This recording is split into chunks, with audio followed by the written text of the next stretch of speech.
어린 왕자의 별에 대해서 날마다 나는 새로운 사실을 알게 되었다.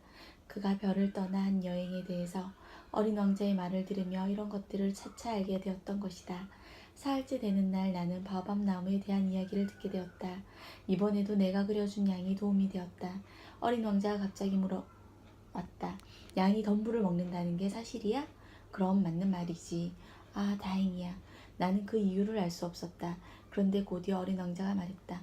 그러니까 바오밥 나무도 먹겠지? 나는 어린 왕자에게 바오밥 나무는 덤불이 아니라고 일러주었다. 그것은 교회만큼이나 커다란 나무다. 코끼리 한 떼가 몰려든다 해도 바오밥 나무 한 그루를 다 먹어 치울 수 없다. 어린 왕자는 코끼리 떼라는 말에 웃음을 터뜨렸다. 그리고는 똑똑하게도 이렇게 말했다. 바오밥 나무도 큰 나무로 자라기 전에는 어린 식물로 시작하지. 그래, 그런데 왜 네 양이 바오밥 나무를 먹기를 바라지? 아, 그만. 다 알면서 그래?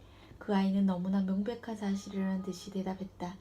그래서 나는 혼자서 그 문제를 이해해 보려고 곰곰이 궁리해봐야 했다. 실은 어린 왕자의 별에는 다른 별들과 마찬가지로 좋은 식물과 나쁜 식물이 있었다. 좋은 식물은 좋은 씨앗에서 나온다. 나쁜 식물은 나쁜 씨앗에서 나오기 마련이다. 하지만 씨앗들은 눈에 보이지 않는다.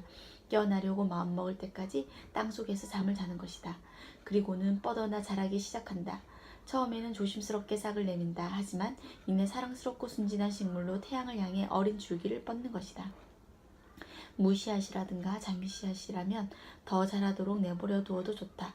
그러나 나쁜 씨앗이라면 그것이 무엇인지 알게 되는 즉시 뽑아주어야 한다. 공교롭게도 어린 왕자의 별에는 무서운 씨앗이 있었다. 바오밥 나무 씨였는데 그 별의 땅속 어디에나 숨어 있었다. 바오밥 나무를 너무 오래 자라도록 내버려 둘 수는 없는 일이다. 만일 그렇게 되면 다시는 제거할 수 없게 된다. 여기저기에서 자라나 별 전체를 휘감을 것이다. 그리고 그 뿌리는 땅속 깊이 파고 들어간다. 너무 깊이 들어가서 별을 관통할 수도 있다. 아주 작은 별이라면 바오밥 나무는 그 별을 산산조각으로 부숴버릴 수도 있을 것이다. 습관이 되어 있어야 해. 후에 어린 왕자가 말했다. 아침에 일어나서 우선 세수를 하고 옷을 입는 거야. 그리고 나서 별을 돌보아 주어야지. 바오밥 나무를 찾아야 해.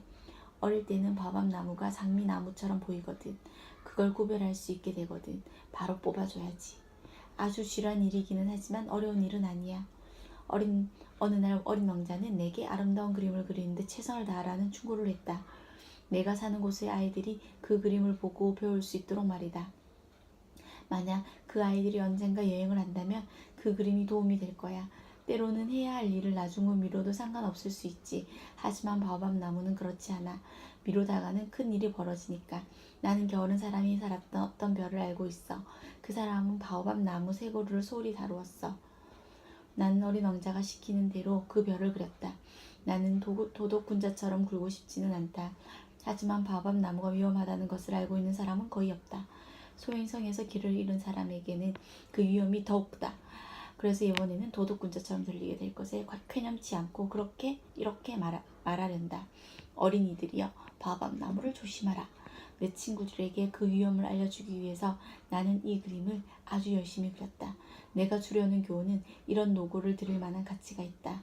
내 친구들이 미처 그 위험을 알고 있지 못했을 테니까 나 역시 몰랐던 일이었다.